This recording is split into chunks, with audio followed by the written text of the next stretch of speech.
საღამომშვიდობის უყურებთ ქრონიკას 20 საათზე ხატია ქვათაძესთან ერთად.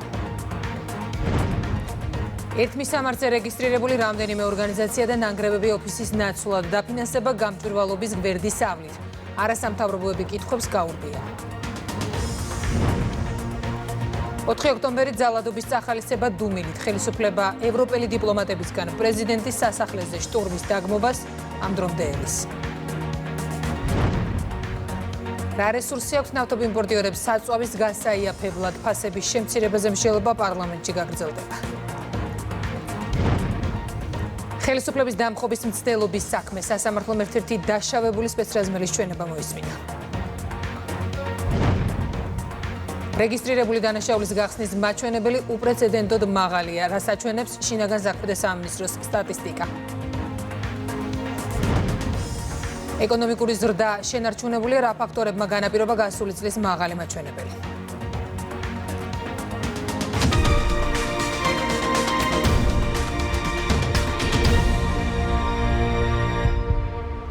თბილისის მეტროპოლიტენის 60 წლის არის იუბილესთან დაკავშირებულ ღონისძიებას პირდაპირ ეთერში გთავაზობთ.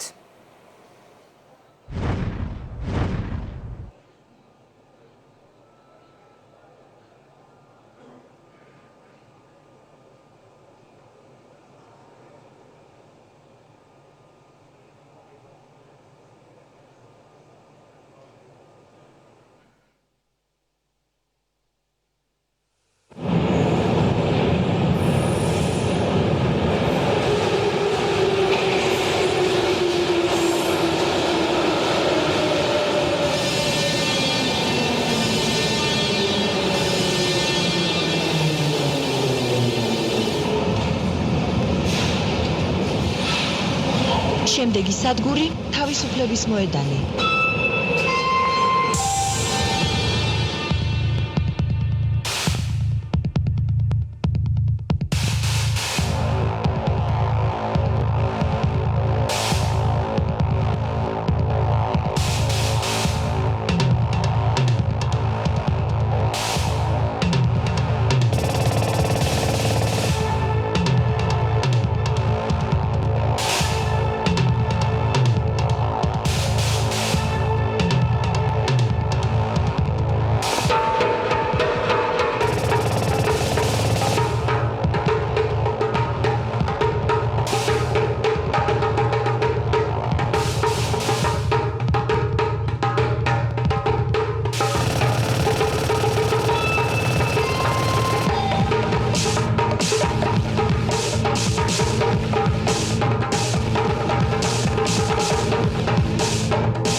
ქალბატონებო და ბატონებო, პატივცემულო სტუმრებო, მოგესალმებით. დღეს ჩვენ საზეიმოდ აღნიშნავთ თბილისის მეტროს 60 წლის იუბილეს. ზუსტად 60 წელი გავიდა იმ ისტორიული დღიდან, როცა მეტრო დედაქალაქის განვითარების და თბილისელების ყოველდღიურობის განუყოფელი ნაწილი გახდა. ახლა კი სცენაზე ვთხოვთ ქალაქ თბილისის მერს ბატონ კახა კალაძეს.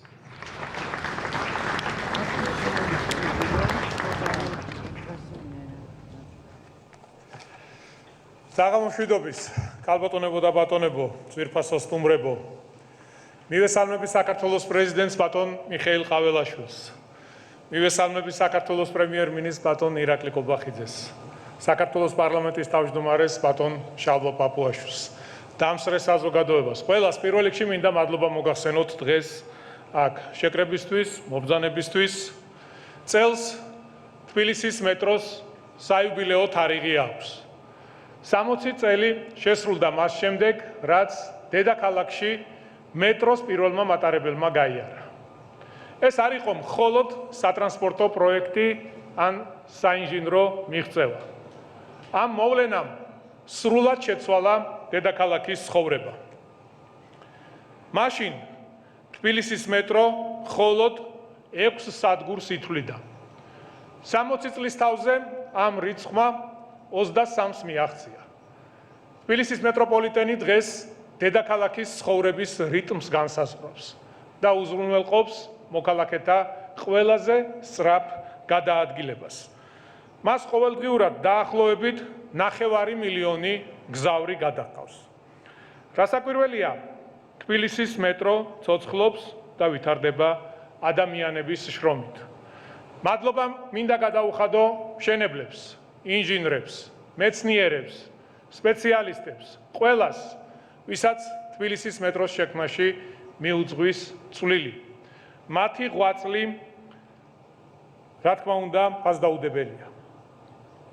დღეს მიწისქვეშა ტრანსპორტის ფუნქციონირებას და შეუფერხებლად მუშაობაში 2800-მდე ადამიანია ჩართული, რისთვისაც მინდა მათ თბილისელების სახელით მადლობა გადაუხადო.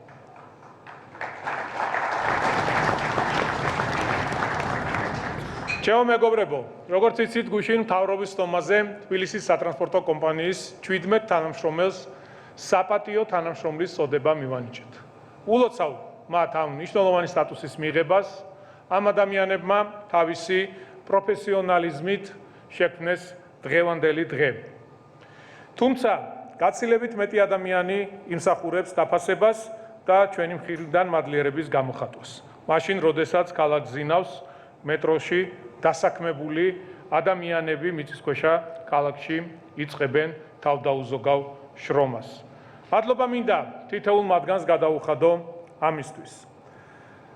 ახლა მინდა ტრიბუნასთან ვთხოვო საქართველოს პრეზიდენტს ბატონ მიხეილ ყაველაშვილს.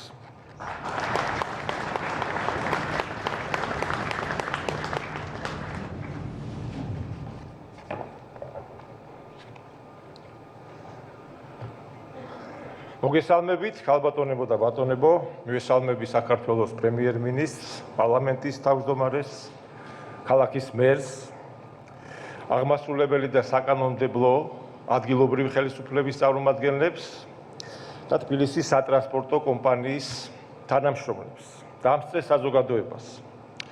დღეს ჩვენ შევიკრიბეთ განსაკუთრებული და სიმბოლური თარიღის აღსანიშნავად თბილისის მეტროპოლიტენის დაარსებიდან 60 წლის იუბილესთან დაკავშირებით, რომლითაც ყოველდღიურად სარგებლობს 100,000-ობით ჩვენი თანამოქალაქე.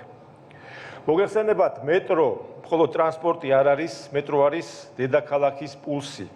მეტრო არის თბილისის მთავარი სატრანსპორტო საშუალება, რომელიც უკვე 6 ათწლეულის განმავლობაში აერთიანებს ქალაქის სხვადასხვა უბანს და მოქალაქეებს აძლევს შესაძლებლობას დროულად და უსაფრთხოდ მივიდნენ სამსახურში, სასწავლებელში და საკუთარ ოჯახებში.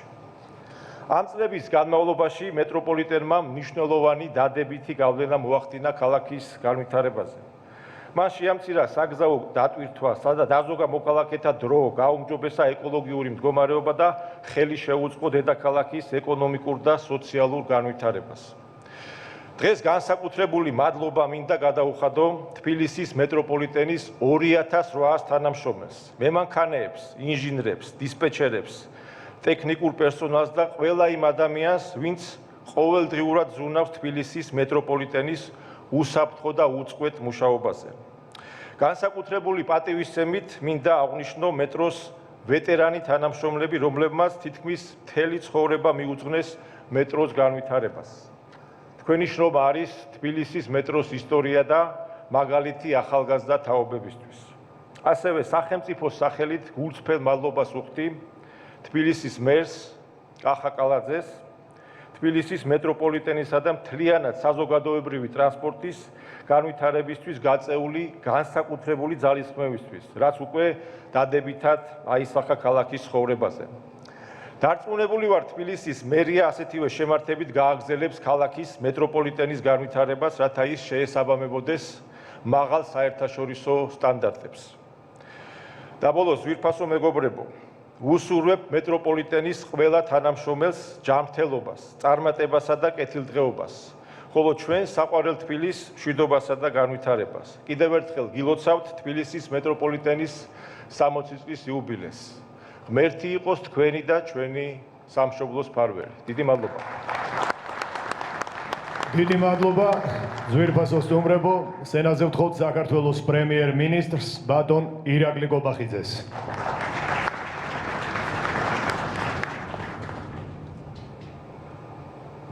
მოგესალმებით, გამოდანები და ბატონებო, მივესალმები საქართველოს პრეზიდენტს, მივესალმები საქართველოს პარლამენტის თავმჯდომარეს, მივესალმები დედაქალაქის მერს, მივესალმები საქართველოს მთავრობისა და პარლამენტის წევრებს, მივესალმები თბილისის მთავრობისა და საკრებულოს წევრებს, მივესალმები ძვირფას მემანქანეებს, ინჟინრებს, მეტროპოლიტენის თანამშრომლებს.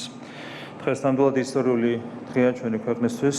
დღეს აღნიშნავთ თბილისის მეტროპოლიტენის დაარსებიდან 60 წლის თავს. ეს თარიღი, ეს იუბილე ჩვენი ქალაქის განვითარების ძალიან მნიშვნელოვან ეტაპს გვახსენებს. დღეს მსოფლიოში 200-ზე მეტი მეტროპოლიტენის სისტემა მუშაობს. თბილისის მეტრო გახსნის მომენტისთვის მსოფლიოში 26-ე იყო. 1965 წლის 28 ნოემბერს ხაზზე პირველი სასწრაფო მატარებელი გავიდა, რაც იყო ნამდვილი გამარჯვება თითოეული ქართველისთვის და სიამაყის საგანია ბუნებრივია დღემდე ჩვენთვის. მეტროპოლიტენის შექმნის ისტორია არაერთ პოლიტიკურ თუ საინჟინრო გამოწვევას, თით შრომას და ძალისხმევას უკავშირდება. 1966 წელს პირველმა მატარებელმა დაიწყო მგზავრთა გადაყვანა. მას შემდეგ მეტრო ცოცხალი ორგანიზმით იზრდებოდა, დაემატა საბურთალოს ხაზი, სადგურები ერთმანეთს დაუკავშირდა. ჩვენი ხელისუფლების პირობებში კი 2017 წელს წარმატებით დავასრულეთ დამოუკიდებელი საქართველოს ისტორიაში ერთ-ერთი ყველაზე რთული პროექტი. გავხსენით რიგით 23-მე სადგური სახელმწიფო უნივერსიტეტი, აღვადგინეთ 3,5 კილომეტრის სიგრძის გვირაბები. დღეს დედაქალაქის სატრანსპორტო სისტემა მეტროს გარეშე წარმოუდგენელია. მას ყოველდღურად 9 მილიონი თბილისელი თუ დედაქალაქის სტუმარი გადაყავს. ამიტომ ჩვენი ვალია სისტემის სრულად გამართული და უსაფრთხო მუშაობა უზრუნველყოთ. სწორედ ამ პასუხისმგებლობით განაახლა მერიამ კრიტიკულად მნიშვნელოვანი ინფრასტრუქტურა. მთლიანად შეიცვალა 560 კილომეტრი ძალოვანი სადენები და სავენტილაციო სისტემები. აქტიურად მიმდინარეობს სადგურების რეაბილიტაცია და ეს პროცესი კიდევ 12 სადგურს შეეხება. პარალელურად სისტემას ემატება ევროპული სტანდარტის 111 ახალი ვაგონი, რაც გზავრობას ბევრად უფრო კომფორტულს გახდის. თბილისის მეტროს გამართულ და შეუფერხებელ მუშაობას ყოველდღიურად 2800 პროფესიონალი უზრუნველყოფს. პროფესიულ დღეს ულოცავ მეტროს თითოეულ თანამშრომელს განსაკუთრებულ პატივისცემას გამოხატა ვეტერანი თანამშრომლების მიმართ, რომელთა შრომაზეც დგას მეტროს ისტორია. და მადლობას გიხდით მოქმედ თანამშრომლებს, სწორედ თქვენი დამსახურება, რომ ეს ურთულესი სტრატეგიული ობიექტი დღესაც საიმედოდ ფუნქციონირებს. კიდევ ერთხელ გილოცავთ 60 წლის იუბილეს და ყველას მინდა წარმატებები გისურვებთ. დიდი მადლობა. სენატზე ვიწვევთ საქართველოს პარლამენტის თავმჯდომარეს ბატონ შალვა პაპუაშვილს.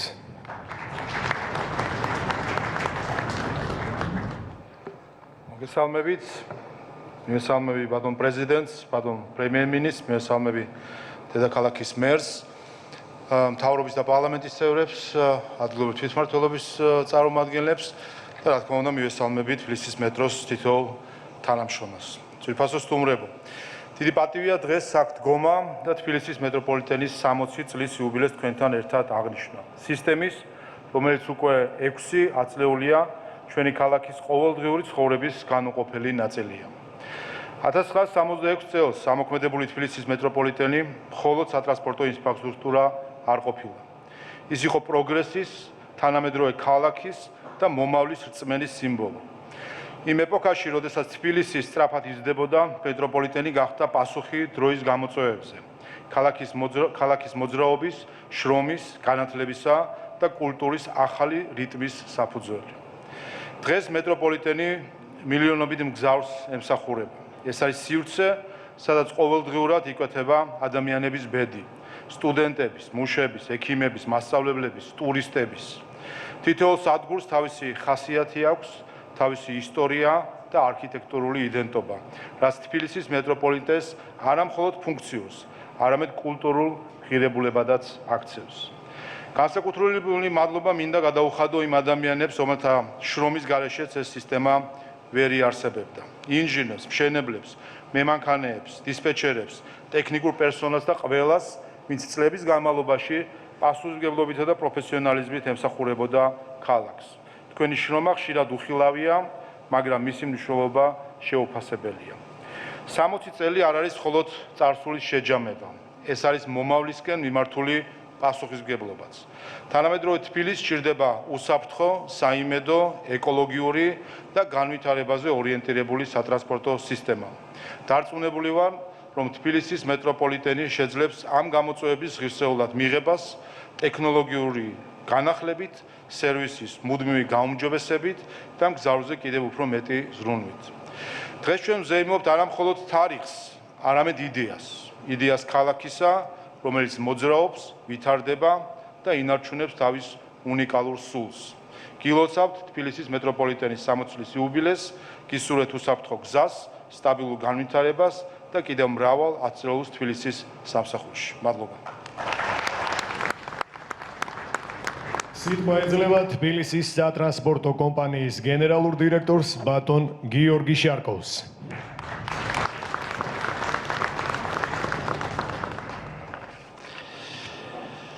მოგესალმებით ქალბატონებო და ბატონებო, ძვირფასო სტუმრებო. დღეს ჩვენ აღვნიშნავთ მნიშვნელოვან თარიღს. თბილისის მეტროს დაარსებიდან 60 წლის იუბილეს. ეს არის მოვლენა, რომელსაც განსაკუთრებული ადგილი უკავია ჩვენი დედაქალაქის ისტორიაში და ქვეყნის ურბანული განვითარების პროცესში. 1966 წელს თბილისის მეტროს ამოქმედებამ საფუძველი ჩაუყარა თანამედროვე, სწრაფი და საიმედო საზოგადოებრივი ტრანსპორტის სისტემის ჩამოყალიბებას. აღნიშნული პროექტი იმ დროისთვის წარმოადგენდა მნიშვნელოვან საინჟინრო და ინფრასტრუქტურულ მიღწევას, რომელმაც მრავალწლიან პერსპექტივაში განსაზღვრა თბილისის სატრანსპორტო განვითარების მიმართულება. 6 ათეული წლის განმავლობაში თბილისის მეტრო ემსახურება ქალაქის მოსახლეობას, უზრუნველყოფს უსაფრთხო და სტაბილურ გადაადგილებას და მნიშვნელოვან როლს ასრულებს დედაქალაქის ეკონომიკურ და სოციალურ ცხოვრებაში. ყოველდღიურად 100,000-ობით თბილისელი და ქალაქის სტუმარი სარგებლობს მეტროს მომსახურებით. ყოველწლიურად იზრდება მგზავრთნაკადი, რაც კიდევ ერთხელ უსვამს ხაზს მის სტრატეგიულ მნიშვნელობას. განსაკუთრებული მადლიერება ეკუთვნით იმ თაობებს, რომლებმაც მონაწილეობა მიიღეს მეტროს მშენებლობაში, განვითარებასა და ფუნქციონირებაში. დღეს დაჯილდოებაზე წარდგენილი არიან სწორედ ამ თაობის წარმომადგენლები, თანამშრომლები, რომლებიც მეტროს გახსნის დღიდან მუშაობენ სისტემაში. სწორედ მათი და თბილისის მეტროს ტექნიკური პერსონალის, მემანქანეების, დისპეჩერებისა და ადმინისტრაციული პერსონალის პროფესიონალიზმი და პასუხისმგებლობა არის ის მყარი საფუძველი, რომელიც განაპირობებს სისტემის უწყვეტ და გამართულ მუშაობას. თბილისის მეტრო არ არის მხოლოდ წარსულის მიღწევა, ის არის მომავლის ინფრასტრუქტურის მნიშვნელოვანი ნაწილი. თანამედროვე ქალაქის განვითარება შეუძლებელია ეფექტიანი, ეკოლოგიურად მდგრადი და მასობრივი ტრანსპორტის გარეშე. ამ მიმართულებით მეტროს როლი მომავალში კიდევ უფრო გაიზრდება. რაც გულისხმობს საქართველოს მთავრობისა და თბილისის მერიის მხარდაჭერით მეტროს ინფრასტრუქტურის განახლებას, ქსელის შემდგომ განვითარებას, მოძრავი შემადგენლობის სრულ განახლებას, მომსახურებისა და უსაფრთხოების ხარისხის გაუმჯობესებას. დღევანდელი იუბილე არის შესაძლებლობა პატივი მივაგოთ წარსულს, შევაფასოთ არსებული მიღწევები და ერთობლივად გავაგრძელოთ მუშაობა თბილისის მეტროს კიდევ უფრო განვითარებისათვის. გილოცავთ თბილისის მეტროს 60 წლის იუბილეს, უსურვებთ მეტროს სისტემას სტაბილურ განვითარებას, ხოლო მის თითოეულ თანამშრომელს წარმატებას და კეთილდღეობას. დიდი მადლობა ყურადღებისთვის. დიდი მადლობა ბატონებო. ახლა კი ძვირფასო სტუმრებო, ვიწყებთ დაჯილდოების ცერემონიალს. ღირსების ორდენით ჯილდოვდება თბილისის მეტროპოლიტენის 9 თანამშრომელი. სცენაზე ვთხოვთ საქართველოს პრეზიდენტს მიხეილ ყაველაშვილს, საქართველოს პრემიერ-მინისტრს ირაკლი კობახიძეს, საქართველოს პარლამენტის თავმჯდომარეს შალვა ბაბუაშვილს და თბილისის მერს კახა კალაძეს.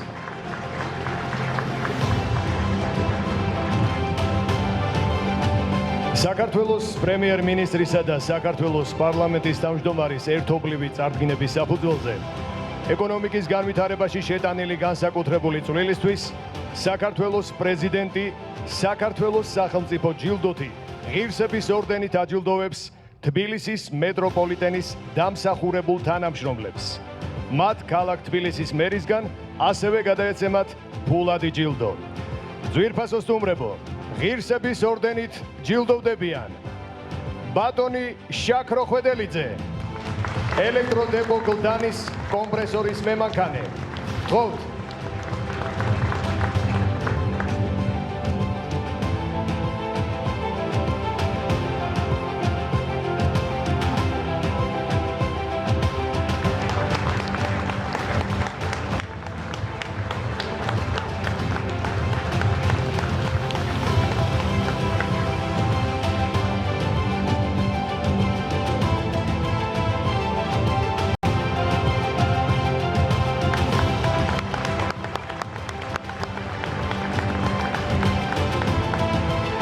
ბატონი გენო მშვენიერაძე ელექტრომომარაგების სამსახურის მორიგე ელექტრომონტიორი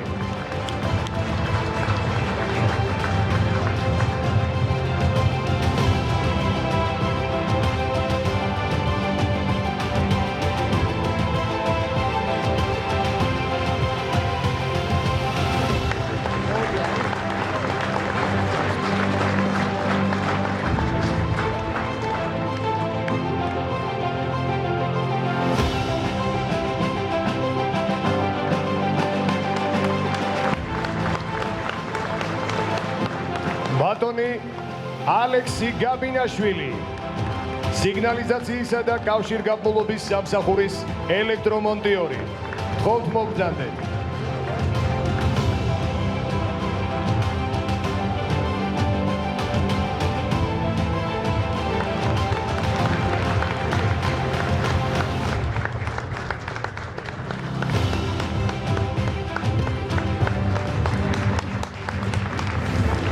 ბატონი ჯუმბერ შადური ელექტრომომარაგების სამსახურის ელექტრომექანიკოსი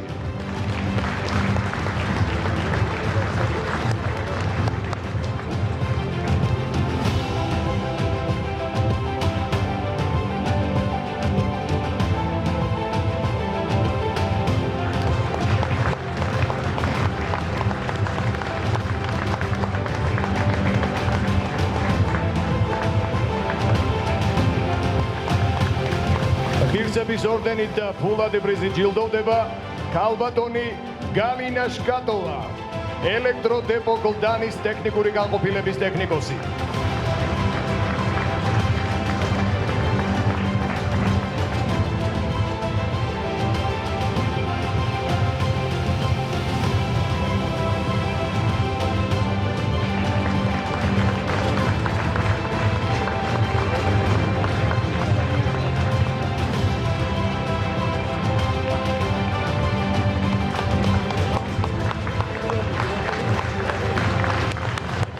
ბატონი აკაკი მაჭარაშვილი ელექტროდეპო გლდანის ბრიგადირი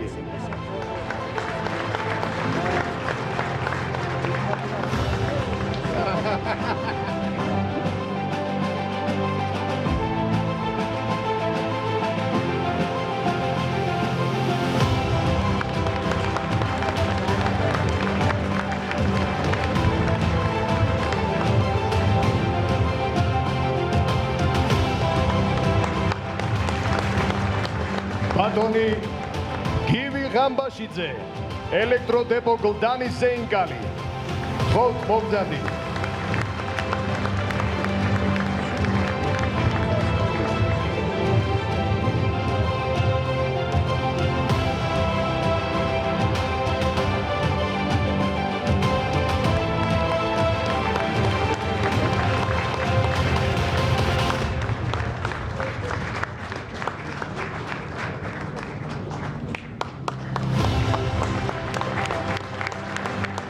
ღირსების ორდენით და ფულადი პრიზით ჯილდოვდება ბატონი გურამ გაჩეჩილაძე სატრანსპორტო სამსახურის ავტომანქანის მძღოლი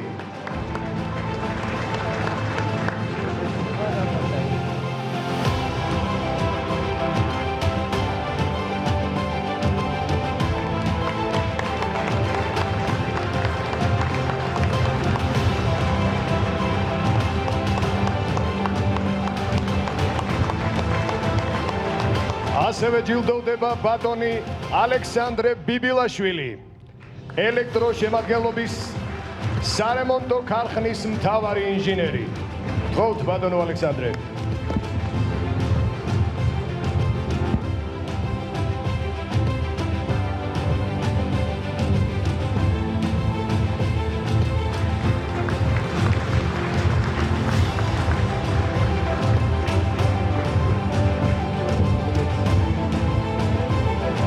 ბატონებო და ქალბატონებო, მივულოცოთ ღირსების ორდენოსნებს დამსახურებული სახელმწიფო ჯილდო. დიდი მადლობა მათ.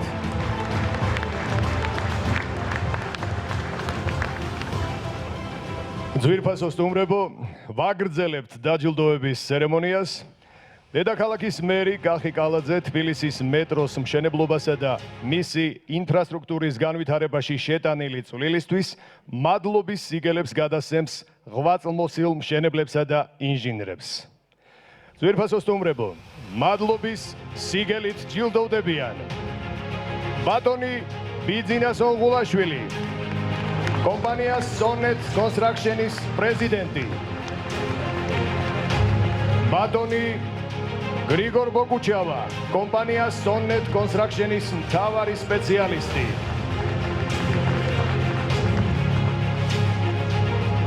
ჯილდოვდება ბატონი თამაზ ასანიძე, ვაჟა-ფშაველა უნივერსიტეტის მონაკვეთის ხაზის მთავარი ინჟინერი,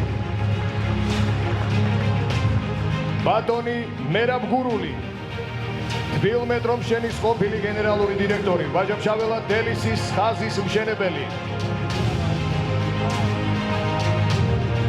და ბატონი თემურ კერესელიძე, მეტროსადგურების დელისის ახმეტელის თეატრის ვარკეთილის მშენებლობის მთავარი ინჟინერი. გილოცავთ ბატონებო.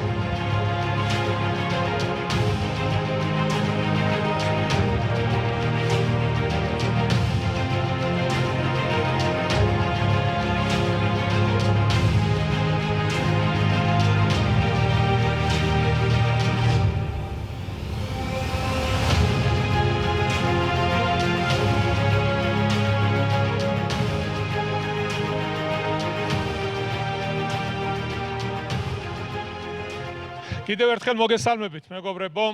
მთელი გულით ულოცავ თითოეულ დაჯილდოებულს და ვუსურვებ შემდგომ წარმატებებს. თქვენი საქმიანობა არის მაგალითი საქმისადმი ერთგულების და პროფესიონალიზმის. აქვე დიდ მადლობას ვუხდი უწყების ხელმძღვანელს, ბატონ გიორგი შარკოვს, ძალისხმევისთვის, რომელსაც ყოველდღიურად ეწევა თავის თანამშრომლებთან ერთად. თბილისის მეტროპოლიტენს უსურვებ განვითარებას და იმ გამოწვევების ღირსეულად დაძლევას, რის წინაშე დღეს დგას ჩვენი მეტროპოლიტენი. სამწუხაროდ, არაერთი განხორციელებული პროექტის მიუხედავად, პრემიერმაც აღნიშნა თუ რა გაკეთდა ბოლო წლების განმავლობაში, ჯერ კიდევ ამ მიმართულებით მაინც გვაქვს გამოწვევები. მუნიციპალიტეტს უახლეს მომდევნო წლებში დაგეგმილი აქვს არაერთი მასშტაბური პროექტი, რაზეც ძალიან ბევრჯერ გვისაუბრია და ყოველთვის ვცდილობთ საზოგადოებას მივაწოდოთ ინფორმაცია.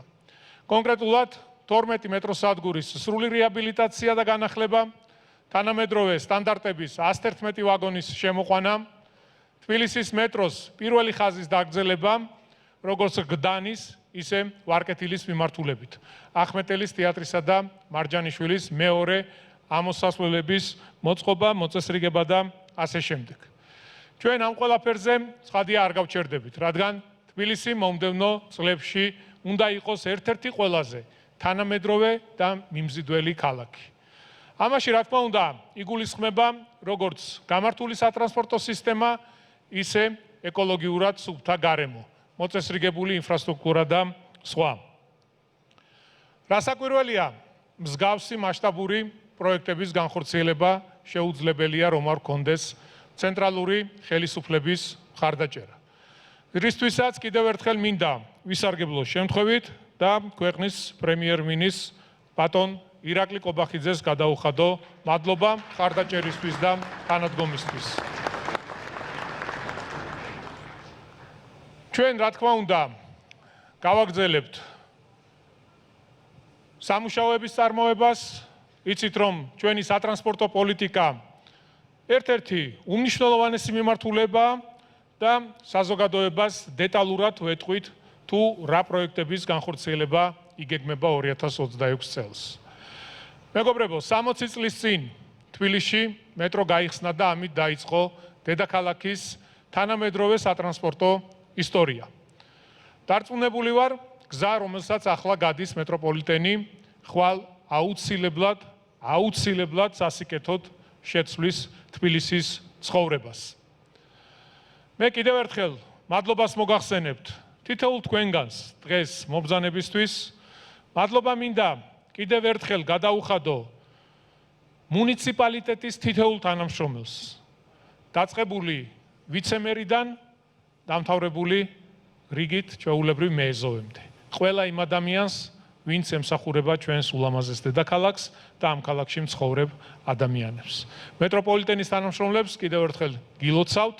60 წელი არ არის ცოტა, ძალიან მნიშვნელოვანი თარიღია და დარწმუნებული ვარ, თქვენთან ერთად ჩვენ ძალიან ბევრ სასიკეთო პროექტებს განვახორციელებთ ჩვენი ქალაქისთვის მომდევნო წლების განმავლობაში. კიდევ ერთხელ მადლობა და გისურვებთ წარმატებებს. ახლა გვინდა შემოგთავაზოთ პატარა ვიდეო კლიპი.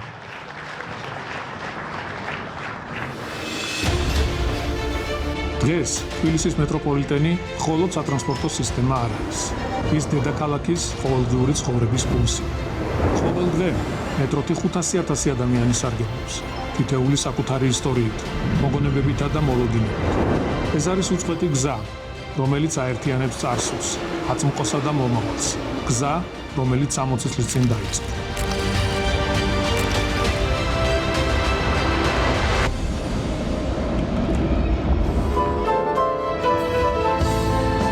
გარიჟრაჟზე, როცა ქალაქის ქუჩებში უჩვეულო სიჩუმეა, მიწის ქვეშ რაღაც სუნთქავს და მხოლოდ ხმა ისმის. ეს ხმა თბილისმა პირველად 60 წლის წინ გაიგო.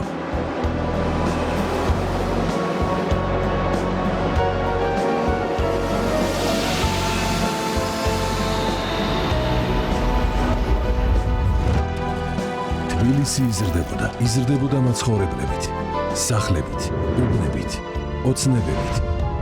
მაგრამ რთული რელიეფის ქალაქში ზედაპირზე გზისთვის ადგილი აღარ რჩებოდა და მაშინ გაჩნდა იდეა, შექმნილიყო მიწისქვეშა გზა, თბილისის მეტრო. 1951 წელს მიღებულმა გადაწყვეტილებამ ქალაქის მომავალი შეცვალა. ეს ალბათ თბილისის მომავალი მეტროა. დიახ, მომავალი მეტროპოლიტენია, მაგრამ არც ისე შორსაა ეს მომავალი. მეტროს მშენებლობა 1953 წელს დაიწყო.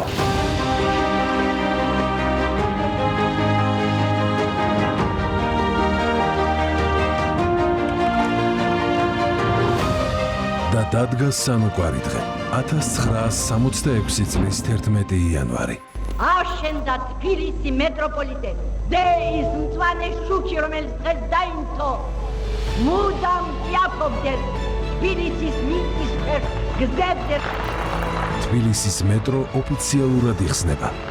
პირველი ხაზი და სადგურები ქალაქისთვის ახალი ეპოქის დასაწყისია. თბილისი ხდება საბჭოთა კავშირის მეოთხე ქალაქი, სადაც მეტროპოლიტენია, პროგრესისა და ურბანული განვითარების სიმბოლო. გაიხსნა 6 სადგური: დიდუბე, ელექტროდებო, ოქტომბერი, ვაგზლის მოედანი, მარჯანიშვილი და რუსთაველი. მეგობრებო, ჩვენ დღეს თბილისის მეტროპოლიტენის რუსთაველის სადგურის დარბაზში ვიმყოფებით. მეტრო გახდა ქალაქის ყოველდღიურობის ნაწილი.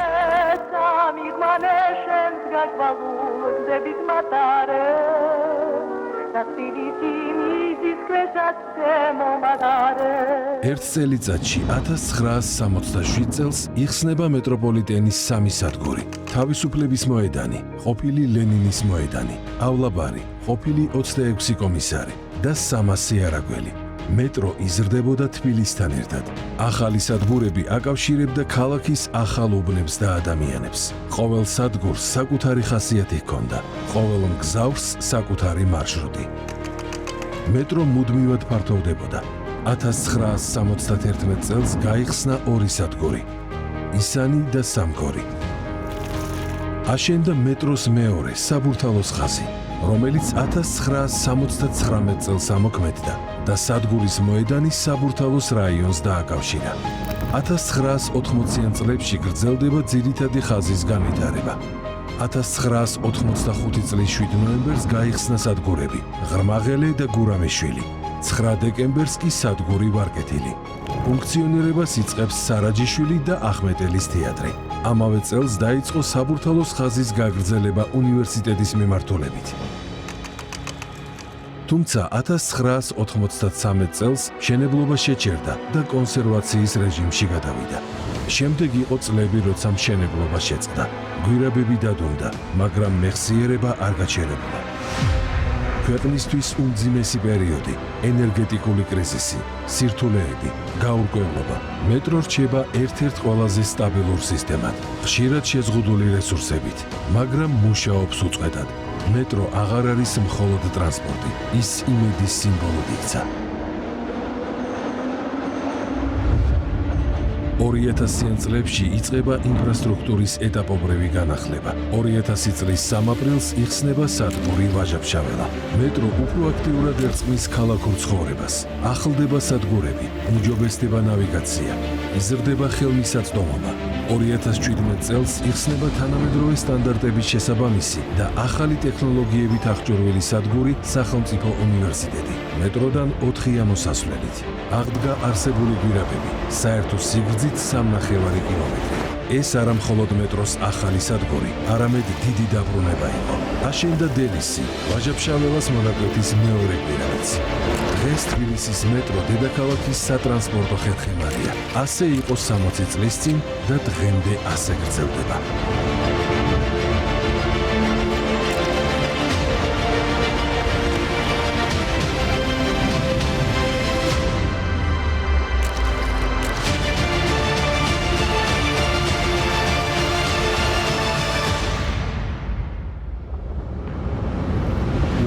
მომავალში დაგეგმილია 12 მეტროსადგურის სრული რეაბილიტაცია და განახლება. შესყიდულია თანამედროვე სტანდარტების მეტროს 111 ვაგონი. ვაგონების ჩანაცვლების პროცესი გაგრძელდება მოძრავი შემადგენლობის სრულ განახლებამდე. იგეგმება თბილისის მეტროს პირველი ხაზის დაგრძელება, როგორც გლდანის, ასევე ვარკეთილის მიმართულებით. აშენდება ახმეტელის თეატრისა და მარჯანიშვილის მეორე ამოსასვლელები. 60 წლის წინ მეტრომ ახალი სიცოცხლე შესძინა თბილისს. დღეს თბილისის მეტრომ მხოლოდ სატრანსპორტო საშუალება აღარ არის. ის თბილისის იდენტობის და ქალაქის განვითარების განუყოფელი ნაწილია.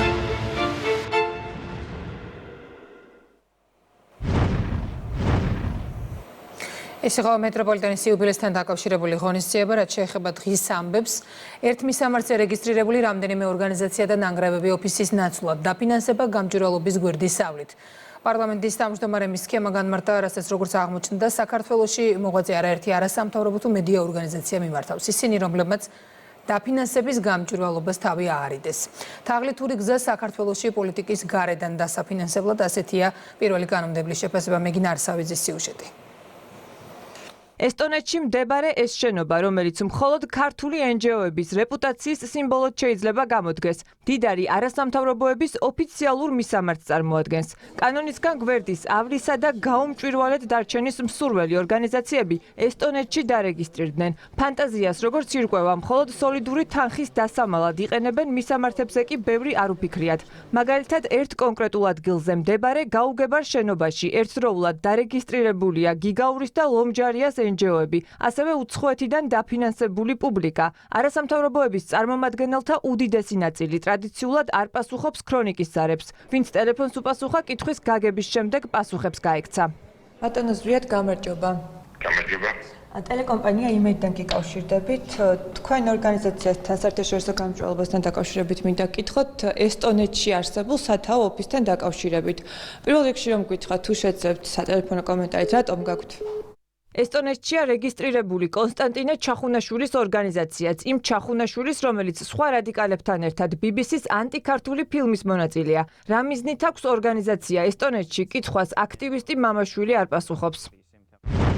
ლაივში გიპასუხებთ ყველაფერს. ესტონეთში დარეგისტრირებულ კომპანიაზე რომ გითხრათ, რატომ გაქვთ ესტონეთში კომპანია? შეგიძლიათ გითხრათ, რა საქმიანობს? ჩვენთან რომ მედიცინის მუშაკად ფიგურირებს, თურმე ყოფილა ესტონელი NGO-შნიკი. რაში სჭირდება ესტონეთში NGO? რატომ არის რეგისტრირებული ეს კომპანია ესტონეთში?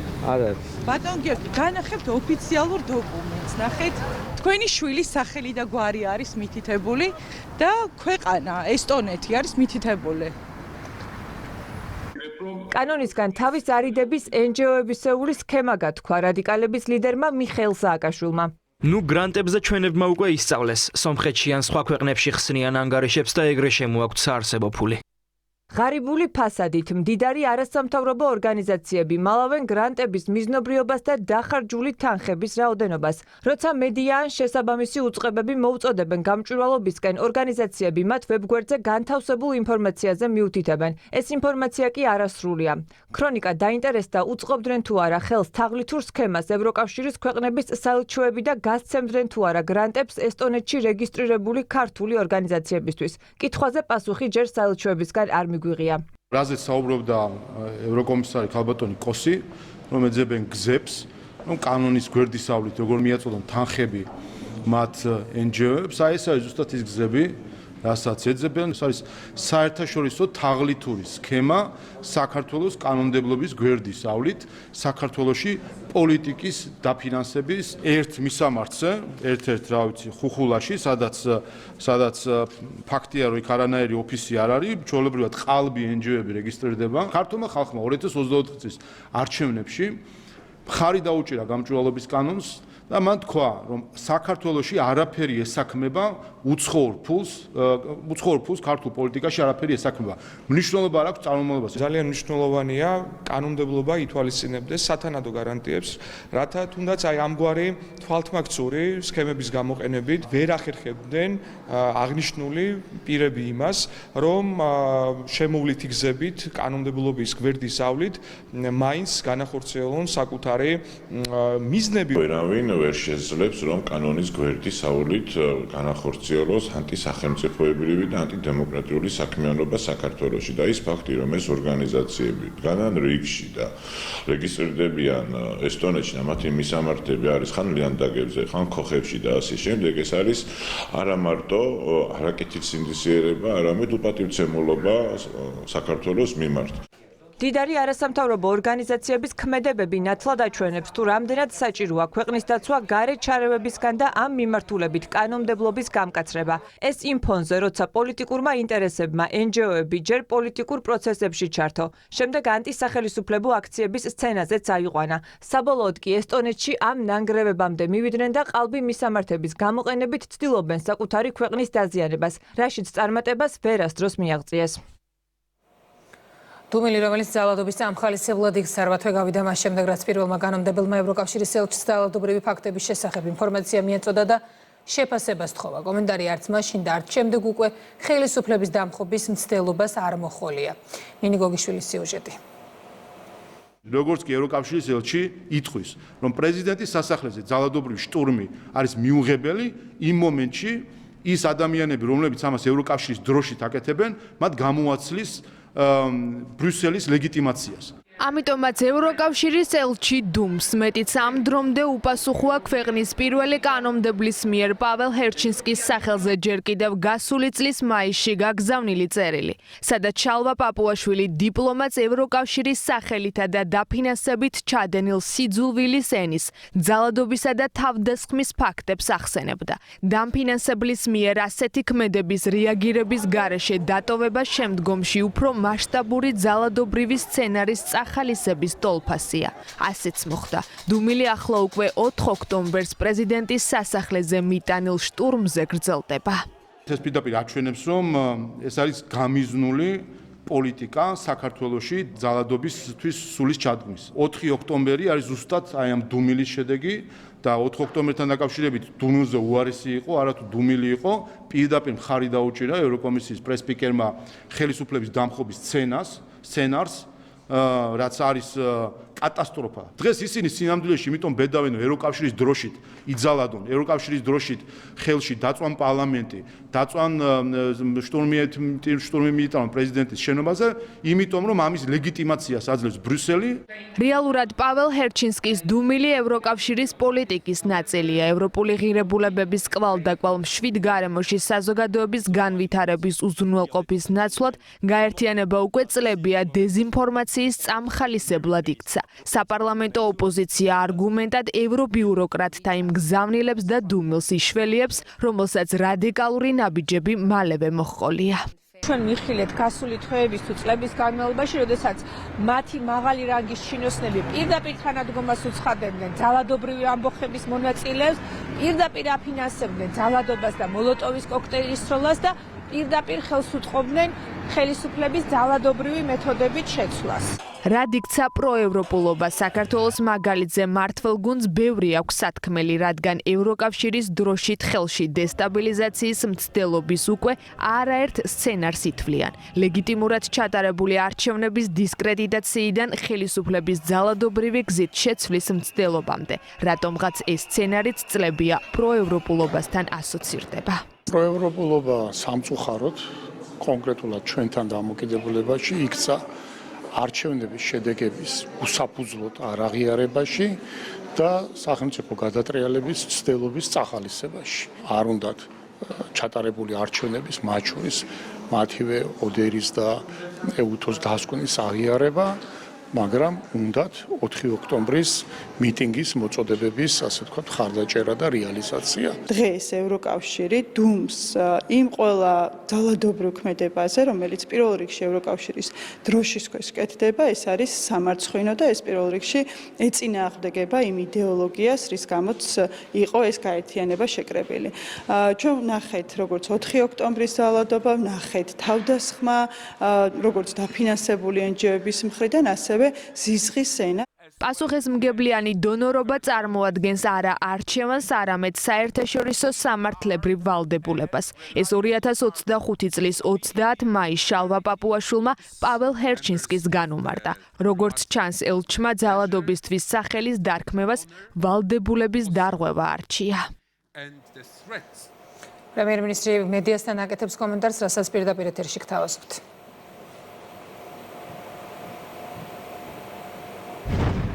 დღევანდელი თარიღი ნამდვილად ისტორიულია ჩვენი ქვეყნისთვის. ზუსტად 60 წლის წინ საფუძველი ჩაეყარა ჩვენს მეტროს, თბილისის მეტროპოლიტენს და რა თქმა უნდა პირველ რიგში მინდა მიულოცო მეტროპოლიტენის თითოეულ თანამშრომელს, მადლობა მინდა გადავხადო თითოეულ მათგანს.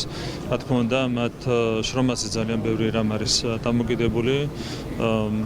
რა თქმა უნდა, თბილისის მეტრო არის ჩვენი დედაქალაქისთვის, მისი მაცხოვრებლებისთვის, თითოეული სტუმარისთვის ძალიან მნიშვნელოვანი სტრატეგიული ობიექტი და რა თქმა უნდა, ზრუნვა მეტროს განვითარებაზე უნდა გაგრძელდეს და აუცილებლად გაგრძელდება. ნეფერმა განათლების სისტემაში ორი უნივერსიტეტის გაერთიანება, რომ ვთქვათ, რა შედეგს ეწევა განათლების დოკუმენტებს, სადაც საუბარია პირდაპირ რომ არსებობს ყალბი ესტონელი NGO-ები ერთ კონკრეტულ მისამართზე ესტონეთში. ახლა შალვა პაპუაშვილის პარლამენტის თავმჯდომარეს თქვენს ელოდებით დამატებით გამარტივებს თუ რას დაყრდნობს საქმე და რა გზა არის ეს არასამთავრობო ორგანიზაციებისთვის, რა შეგიძლია? რა თქმა უნდა, ეს განმარტებები პირველ რიგში საზოგადოებამ უნდა მოისმინოს, რატომ უმალავენ ისინი საკუთარ დაფინანსებას ქართულ საზოგადოებას. თქვენ გახსოვთ, რომ მათი მთავარი მესიჯი იყო სტიგმატიზაცია. ისინი აცხადებდნენ, რომ არ სურდათ დარეგისტრირებულიყვნენ უცხოური ძალის გავლენის აგენტებად, ამ დროს დარეგისტრირდნენ პირდაპირ უცხოურ ძალად. აქედან ჩანს, რამდენად ყალბი იყო მათი გზავნილების სტიგმატიზაციასთან დაკავშირებით და ზოგადად გამჭვირვალობის კანონთან დაკავშირებით. ნებისმიერი დაფინანსება, რომელიც დაკავშირებულია პირდაპირ თუ ირიბად პოლიტიკასთან, უნდა იყოს გამჭვირვალე საზოგადოებისთვის, ამას გაურბიან სწორედ ეს ორგანიზაციები, რაც თავისთავად უთხოვარი დასტურია იმისა, რომ ამ დაფინანსებაში არის რაღაც ისეთი, რაც არის მათთვის დასამალი. ნეფერმა განათლებზე მინდა გისწავლებია, რომ ეს კონცეფცია რამდენად არის მნიშვნელოვანი. მოტივაცია განმარტებით, რა შედეგს ეწევა ცვლილებების მიღება. რაც შეეხება თბილისის სახელმწიფო უნივერსიტეტის და საქართველოს ტექნიკური უნივერსიტეტის გაერთიანებას, რასაც ჩვენი გუნდის მხრიდან გაკეთდა განცხადება, ეს განცხადება გაახმოვანა განათლების მინისტრმა. ეს არის ძალიან მნიშვნელოვანი ინიციატივა, რომელიც უზრუნველყოფს თლიანობაში სისტემის ოპტიმიზაციას და რას თავარია, ეს ყველაფერი მიმართულია იქითკენ, რომ გაუმჯობესდეს განათლების ხარისხი ჩვენს ქვეყანაში. თქვენ ყველას გახსოვთ, რომ თავის დროზე სერიოზული პრეტენზიები გვესმოდა ჩვენ განათლების სისტემის ფუნქციონირებასთან დაკავშირებით, მათ შორის ჩვენი ოპონენტები აცხადებდნენ იმას, რომ მაგალითად ჩვენი ახალგაზრდები ხშირად მიდიოდნენ საზღვარგარეთ იმის გამო, რომ საქართველოში არ იყო უზრუნველყოფილი უმაღლესი განათლების სათანადო ხარისხი. ჩვენ დავაანონსეთ განათლების რეფორმა და უცბად გაირკვა, რომ თურმე თბილისის სახელმწიფო უნივერსიტეტი ყოფილა ჰარვარდი, საქართველოს ტექნიკური უნივერსიტეტი ყოფილა კემბრიჯი და ილიას უნივერსიტეტი ყოფილა ოქსფორდი. რა თქმა უნდა, ეს ყველაფერი ეს კამპანია, რომელსაც ჩვენი ოპონენტები აწარმოებენ, არის ისევ და ისევ სიყალბეზე აგებული და ეს ყველაფერი მეტყველებს, რა თქმა უნდა, მათ სპეკულაციურ ბუნებას. რაც შეეხება კონკრეტულად ორი უნივერსიტეტის გაერთიანებას, უბრალოდ არც ერთი თქვენ შეგიძლიათ დააგვირდეთ დისკუსიას, არის მხოლოდ ზოგადი განცხადებები, არც ერთი კონკრეტული განცხადება იმასთან დაკავშირებით, თუ რა მინუსი შეიძლება ქონდეს ამ გაერთიანებას. პლუსი დადებითი მხარე არის უამრავი. თქვენს ინიციატივას ყოველდღიურად მიგაგებს რეალურად შეხვედრები, უკვე მომავალი კვირის ხუთშაბათიდან უკვე დაიწყება საპარლამენტო კომისიის მუშაობა, რეალურად მოსახლეობა როგორც შეგვიძლია და რამდენად მნიშვნელოვანია რომ მუშაობა აქტიურ რეჟიმში გაგრძელდეს ისე როგორც მთლიანობაში იცით რომ მთელი სამუშაო პროცესი წარიმართება აპრილის ბოლომდე, თუმცა ჩვენ არ ველოდებით რა თქმა უნდა აპრილის ბოლოს და იმედი გვაქვს რომ მანამდე დადგება შედეგი. რა თქმა უნდა არის რთული საკითხი, ჩვენ დღეს გვქონდა შეხვედრა საწოვის იმპორტიორებთან და ასევე ავტოსადგურების წარმომადგენლებთან. ამ შემთხვევაში ევროპასთან შედარებით ფასები არის ბევრად უფრო დაბალი, თუმცა აქაც კი მიგვაჩნია რომ არის გარკვეული სივრცე ფასების შემცირებისთვის, დანარჩენი გაგრძელდება ბუნებრივია პროცესი და კიდევ უფრო საინტერესოა რა თქმა უნდა სურსათზე ფასები და ამ ფასების შემცირება. აქაც გამომდინარე შეხვედრებიდან, რომლებიც უკვე გაიმართა, ვფიქრობთ რომ არსებობს სივრცე ფასების შემცირებისთვის. ამაზე გაგრძელდება მუშაობა, მათ შორის პარლამენტი ჩაერთვება თავისი კომისიით სამუშაო პროცესში, მთავრობა განაგრძობს მუშაობას, ჩვენ გვაქვს ჩვენი სოციალური პასუხისმგებლობა საზოგადოების წინაშე და ბოლომდე ვიმოქმედებთ ამ სოციალურ პასუხისმგებლობას. საკანონმდებლო ცვლილებებზე კიდევ ვკითხავთ ბატონო ირაკლი. ეს არ ეხება მხოლოდ არასამთავრობო ორგანიზაციებს, არამედ შეიძლება შეეხოს ყველას, ვინც რაიმე ტიპის დაფინანსებას იღებს რაიმე ტიპის დაფინანსებას არ ეხება. არა. გადარიცხვით მაგალითად სიტყვაზე მაგალითად თუ სტუდენტი იღებს სტიპენდიას, მას არ შეეხება, ამიტომ რაიმე ტიპის არის ტყუილი უკვე, თავშივე არის ტყუილი. სტუდენტი ასევე მოტივირებულია, რომ სოციალურ ქსელში პოდკასტი გააკეთოს ან ინფლუენსერი იყოს და უცხო ქვეყნის მოქალაქე მას ურიცხავდეს ფულს. არა, თუ პოლიტიკურ საქმიანობად თუ საზოგადოებაზე გავლენის მოხდენად ხომ ჩაითვლება მისი საქმიანობა? თუ კონკრეტული ადამიანი იღებს უცხოურ დაფინანსებას პოლიტიკური შინაარსის გავრცელებისთვის, ეს რა თქმა უნდა შეიძლება გახდეს ამ კანონის რეგულირების საგანი. პოლიტიკა არ შეიძლება ქვეყნის გარედან ფინანსდებოდეს. ძალიან მარტივად არის აქ საქმე. ძალიან ფართოა, ინფლუენსერი ბატონო ირაკლი. ფართო რა არის და ვიწრო რა არის? ფართო რა არის და ვიწრო რა არის? ამას დაადგენს შესაბამისი უწყება, ამას დაადგენს სასამართლო საჭიროების შემთხვევაში. მაგრამ რას ადგენს კანონი? ნახეთ, ადამიანი, რომელიც კანონი ადგენს, რომ პოლიტიკა გარედან არ დაფინანსდებოდეს. პოლიტიკა ხომ არ არის საზოგადოებაზე გავლენის მოხდენაც, ასევე არის ჩაწერილი კანონში და საზოგადოებაზე გავლენის მოხდენა შეგვიძლია ყველას, ვინც სოციალურ ქსელში ვაქტიურობთ, ან რაღაც ვიდეოებს წერთ და თუ კი კონკრეტული ტექნიკისთვის მჭირდება უცხო ქვეყნის მოქალაქის ჩემი უცხოელი მეგობრის დახმარება. მე ჩამეთვლება რომ ვიღებ გრანტს, ხო? პოლიტიკა რა არის, ესეც ძალიან კაფედ არის გამარტებული კანონით. მე პასუხეთ რა მაგალითსაც გიყვართ. ძალიან მარტივად გავაბნევთ. თუ არის პოლიტიკური შინაარსი გარედან არ უნდა ფინანსდებოდეს, თუ ასეთ ფაქტთან გვექნება საქმე, ბუნებრივია ამ ფაქტზე გავრცელდება იმ კანონის მოქმედება, რომელსაც ჩვენ ვიღებთ. და რამ განაპირობა? იმიტომ რომ ბევრს შეიძლება შეეხოს. ძალიან მარტივად არის. ქვეყნის გარედან საქართველოში პოლიტიკა არ უნდა ფინანსდებოდეს. ეს არის ძალიან მარტივი მიზეზი. და სახელმწიფო რატომ უნდა განსაზღვრავდეს რა ფინანსურ მხარდაჭერას იღებენ მოქალაქეები ბატონო ირაკლი? პოლიტიკა არა, სახელმწიფო უნდა განსაზღვრავდეს. ჩავწერო და დახმარება მივიღო, მე რატომ უნდა განმისაზღვროს სახელმწიფო? როგორ გეგადრებათ? სახელმწიფოს პასუხისმგებლობა დაიცვას ქვეყნის სუვერენიტეტი და როდესაც ქვეყნის გარედან ფინანსდება პოლიტიკური აქტივობები, აქ არის სახელმწიფოს ვალდებულება, კონსტიტუციური ვალდებულება, რომ დაიცვას თავისი ქვეყნის სუვერენიტეტი. ეს არის ხელისუფლების კონსტიტუციური ვალდებულება. ხელისუფლების კანონი განსაზღვრავს ყველაფერს ძალიან ზუსტად და ზედმეტად.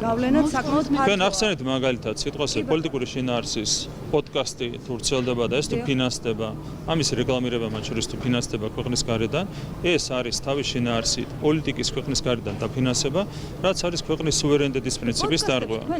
სახელმწიფო რატომ განსაზღვრავს მე რა ტიპის პოდკასტებს ჩავწერ და ვისი? არა, პოდკასტი შეგიძლიათ ჩაწეროთ. რა თქმა უნდა, ეს არის გამოხატვის თავისუფლება. თქვენ შეგიძლიათ ჩაწეროთ პოდკასტი,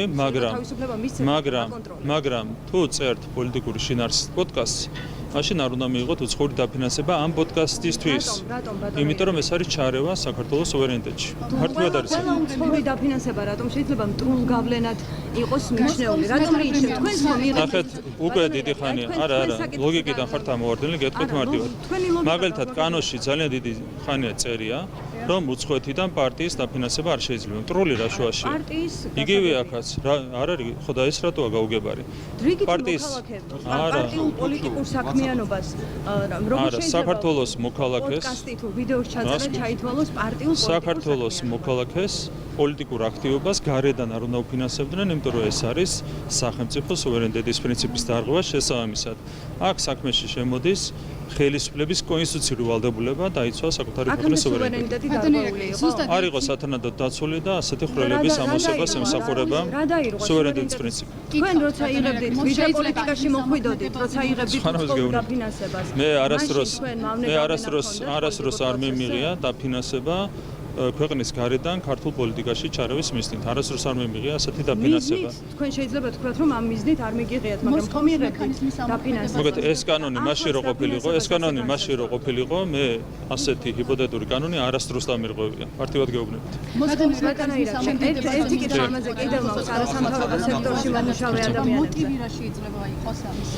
მოტივი მარტივია, თქვენ ხედავთ რომ მთელი ამ წლების განმავლობაში წარიმართება უსამართლო კამპანია საქართველოს წინააღმდეგ, ქართული ხალხის წინააღმდეგ და რა თქმა უნდა ამის გაგრძელებაა. ხო, აქაც ხედავთ რომ ჩვენი ხალხის მიმართ არა სათანადოდ განწყობილი ქვეყნები არიან ასეთი ინიციატივის წამდგენები. ძალიან სამწუხაროა, თუმცა ჩვენ ამ ქვეყნებთანაც ვრჩებით სამხრივი მეგობრობის რეჟიმში. იგივე ხაზის გაგრძელება ამიტომ საერთოდ არ არის საინტერესო ეს ყველაფერი ჩვენთვის.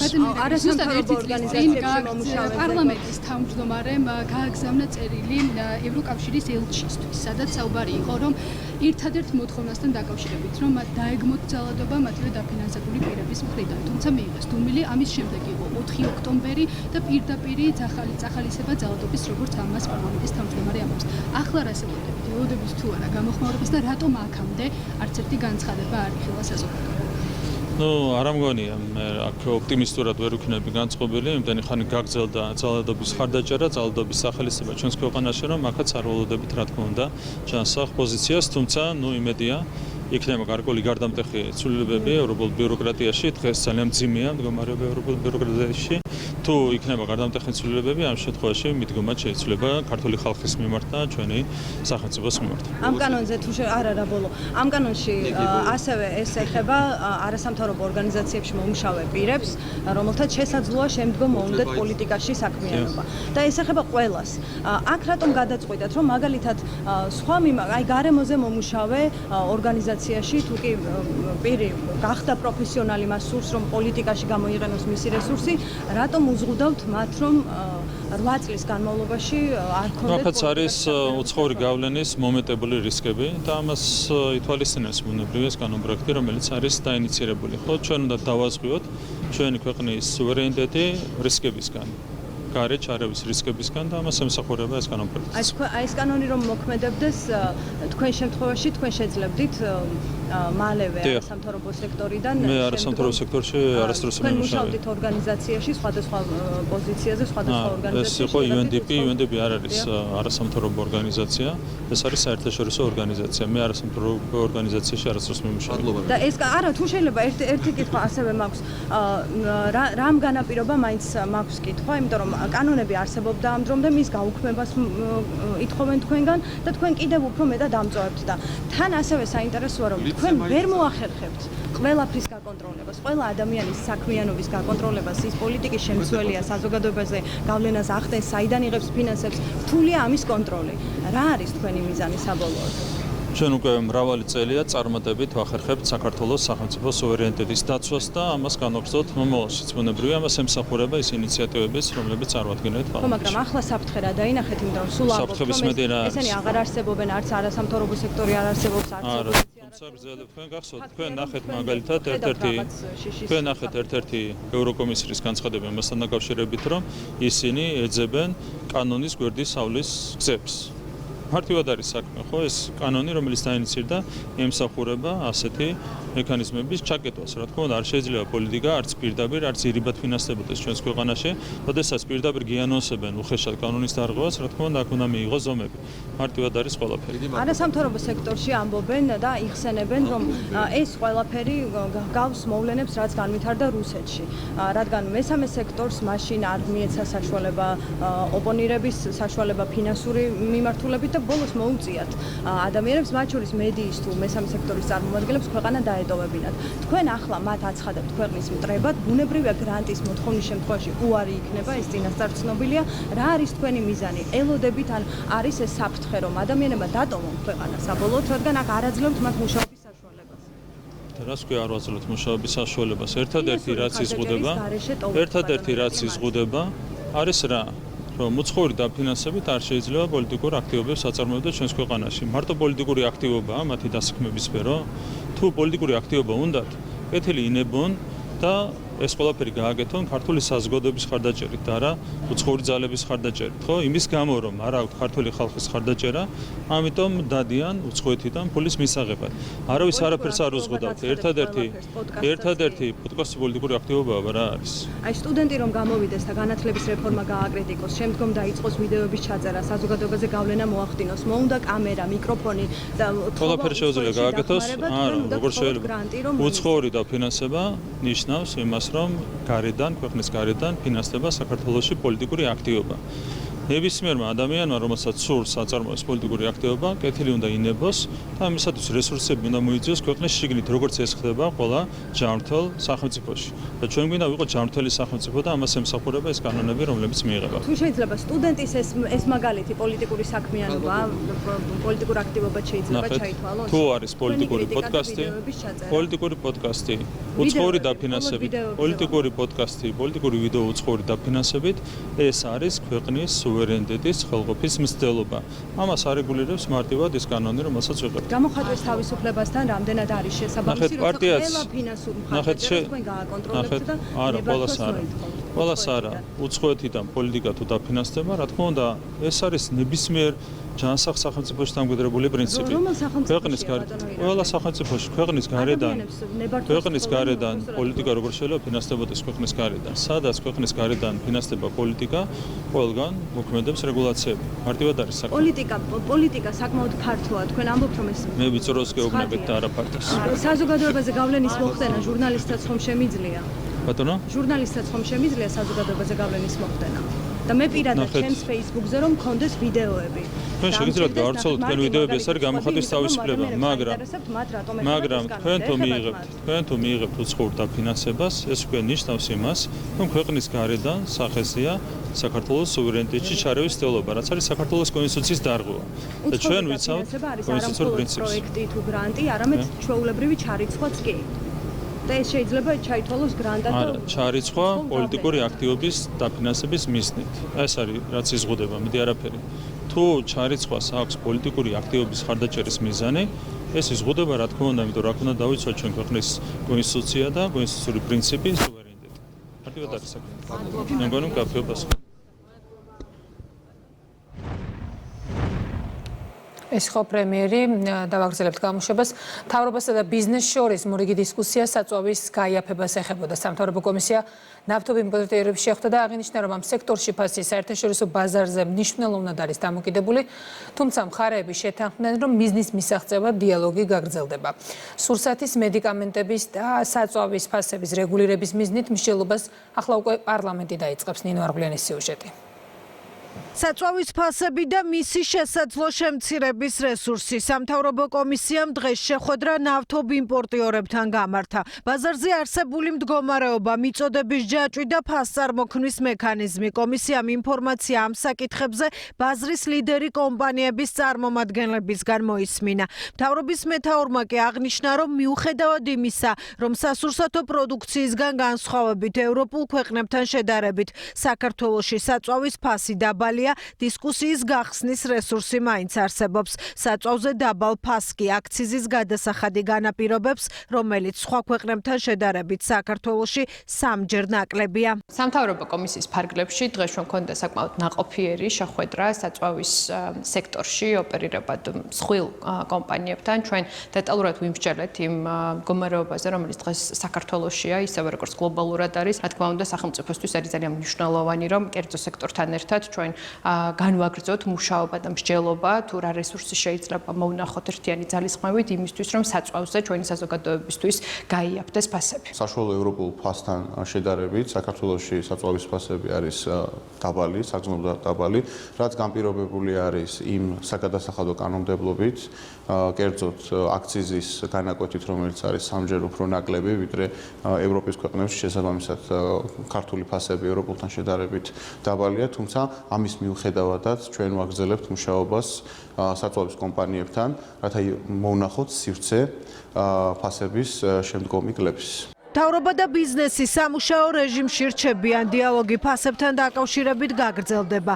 იმპორტზე დამოკიდებული კომპანიებისთვის ფასების წინასწარ განსაზღვრა რთულია, ამბობს ნავთობპროდუქტების იმპორტიორთა კავშირის ხელმძღვანელი, რომელიც მოხარულია, რომ ფასების კლებაზე ზრუნვა მთავრობამ ბიზნესის მოსმენით დაიწყო. მიზერულ მოგებაზე ვმუშავნიათ, იყო ასეთი, ამას ვერავინ ვერ უარყოფს. და აქედან გამომდინარე, კიდევ ერთხელ პრემიერმა მოუწოდა, კიდევ ერთხელ დაჯდნენ, დაფიქრდნენ და რა საშუალება გააჩნიათ, ეს ყველაფერი შევხვდეთ კიდე მეორედ და რას მივიღებთ, რა შედეგი გვექნება, მხოლოდ ამის შემდეგ გვეცოდინებ, მანამდე არ გვეცოდინებ. სასურსათო პროდუქციის, მედიკამენტებისა და საწვავის ფასთან დაკავშირებით დისკუსია მთავრობის ადმინისტრაციიდან პარლამენტში ინაცვლებს. საპარლამენტო კომისიის ხელმძღვანელს აქვს მოლოდინი, რომ სექტორის და საზოგადოების ჩართულობით შედეგი მალე დადგება. ანუ ფასების კლების პროცესს მოქალაქეები მალე იგრძნობენ. კომისიის მიზანი არის, რომ დეტალურად გავეცნოთ ბიზნეს პროცესებს, რა საოპერაციო ხარჯები არის ბიზნესში, რა პრობლემები აქვს ბიზნესს, რომ დავახმაროთ ბიზნესს, რომ მაქსიმალურად ოპტიმიზაცია შეძლონ საოპერაციო ხარჯებით, რაც შედეგობრივად აისახება სამხაროო ფასებზე, კლების დინამიკაზე და მიგვაჩნია, რომ არსებობს რესურსი, თუ კი ბიზნესი, საზოგადოება, ექსპერტები, პარლამენტი ერთად მოვინდომეთ, რომ შევძლოთ ფასების შემცირება და როგორც სამხმარო პროდუქტებზე, ასევე სწრაფი მოხმარების საგნებზე, ასევე მედიკამენტებზე. დროებითი კომისია პარლამენტში მუშაობას მომდევნო კვირიდან დაიწყებს. სხდომები პირდაპირ ეთერში გადაიცემა. სპეცრაზმელს, რომელსაც 4 ოქტომბერს თავში მძიმე საგანი რამდენჯერმე მოხვდა სასამართლოს წინაშე წარსდგა განსაკუთრებულ დავალებათა დეპარტამენტის თანამშრომელმა დეტალურად აღწერა, რა ხდებოდა პრეზიდენტის სასახლეზე შტურმის ღამეს და იკითხნენ ექსპერტებიც, რომლებმაც სასახლის ღობესთან დაკავშირებული სპეკულაცია გამორიცხეს. წარუმატებელი დამხობის საქმეზე 64 ადამიანია დაკავებული. მარიამ ქართველიშვილის სიუჟეტი. გადმოდი ჩვენს მხარეს რომ გეძახდნენ ეს შეურაცხყოფაა? როდესაც ადამიანები ანგრევენ ქვეყანას და საკუთარ ქალაქს, მათ მხარეს გადასვლის მოწოდება კი შეურაცხყოფაა. პოლიციის ლეიტენანტის იოსებ როსტიაშვილის ჩვენება 4 ოქტომბრის საქმის ბრალდებულებისთვის მძიმე აღმოჩნდა. ადვოკატებს საკუთარ შეკითხვებზე მძიმე პასუხების მოსმენა მოუწიათ. განსაკუთრებულ დავალებათა დეპარტამენტის თანამშრომელი პროკურატურამ მოწმის სტატუსით გამოიძახა. იოსებ როსტიაშვილს აქციის მონაწილეების მხრიდან ნასროლი მძიმე საგნები 3ჯერ მოხვდა. ერთ-ერთი სროლის დროს სავარაუდოდ ქვამ ჩაფხუტი გაუტეხა და თავის არეში მძიმე დაზიანება მიიღო. სპეცდანიშნულების რაზმის თანამშრომელმა 4 ოქტომბრის ძალადობრივი პროცესების ქრონიკა დეტალურად გაიხსენა. 4 ოქტომბერს ვიმყოფებოდით ბაზაზე. ბრძანება მოგვივიდა, რომ უნდა გადავსულიყავით ათონელზე. ვიგებდით, რომ პრეზიდენტის სასახლეში აპირებდნენ შესვლას. რომ მივედით, ვნახეთ, რომ აქციის მონაწილეები ძალადობდნენ პატრულის თანამშრომლებზეც. აქციის მონაწილეების მხრიდან გვესმოდა გინება. გვესროდნენ სხვადასხვა ნივთებს. როდესაც შევედით ათონელის ქუჩაზე, 9 საათი იყო, მოწოდებები რომ დაშლილიყვნენ. ამის მიუხედავად სხვადასხვა საგნებს და ნივთებს ისროდნენ. ისროდნენ უმეტესად ქვებს ჩვენი მიმართულებით. ნაგვისურ ქვებით მოპირკეთებულ ღობეებს ანგრევდნენ. მე მომხვდა ეგრეთ წოდებული ფილა თავის არეში. ჩაფხუტით ვიყავი, გასკდა ჩაფხუტი.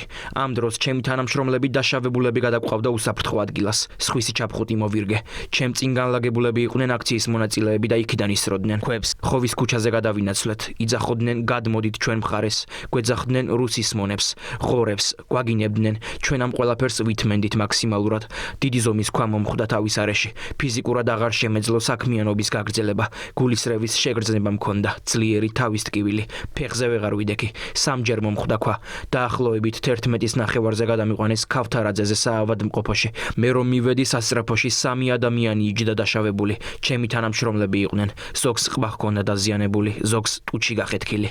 განსაკუთრებულ დავალებათა დეპარტამენტის თანამშრომელს იოსებ როსტიაშვილს საზოგადოება ამ ვიდეოდან იცნობს. სპეცრაზმელი, რომელმაც 2023 წლის მარტის აქციებზე აქტივისტის მიერ საქართველოს ძირს დაგდებული 5ჯვრიანი დროშა აიღო, აკოცა და შეინახა. სპეცრაზმელის ჩვენების შინაარსი მხოლოდ ბრალდებულმა ევა შაშიაშვილმა ცნოუდავოდ, ადვოკატები დაშავებული როსტიაშვილის მონაყოლიდან მხოლოდ გატეხილი ჩაფხუტის ბედით დაინტერესდნენ.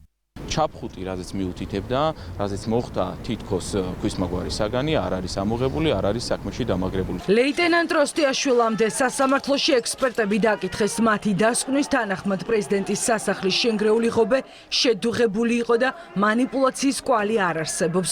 ბრალდებულების დამცველებისთვის ექსპერტების სამუშაო ადგილი გახდა სადავო. ეს დეპარტამენტი და ამ დეპარტამენტის მიერ გაცემული კონკრეტული დასკვნა ნებისმიერ შემთხვევაში იქნება მიკერძოებული. ალტერნატიული დასკვნა გაქვთ საქმეში? ჩვენს მიერ არ არის. სახელმწიფო ბრალდებისთვის ადვოკატების ბრალდებები და მათივე არგუმენტები აბსურდულია. საქმის პროკურორი ამბობს, რომ მოწმეებმა ბრალდება სრულად დაადასტურეს. მიცემულებათა გამოკვლევის შემდეგ გვაქვს მოლოდინო გამამტყუნებელი განაჩენი იქნება მოცემულ სისხლის სამართლის საქმეზე.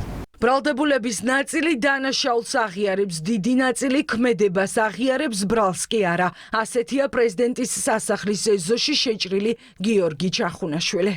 არ ვარყოფ, რომ იქ ვიყავი. ჩემი ყოფნით მე ვფიქრობ, რომ ბევრი ადამიანი გადავარჩინა. ეხლა ერთმანეთს ასწრებენ, რომ თქვა რომ მერაშუაში ვარ, იქ შემთხვევით აღმოჩნდი, გასაღები მეგონა რომ გასაღების გამომაწვდი და სახელმწიფო დაცვა მეტი სხვა იქ არაფერი არ მინდოდა, სამედიცინო დახმარებას უწევდი, ასპირინი მივაწოდე, აი ამ დონეზე არის დაცული. სამარცხვინოა, რომ აი ამას ეყრდნობა დღეს ბრიუსელი საქართველოში ხელისუფლების შესაძლებლად.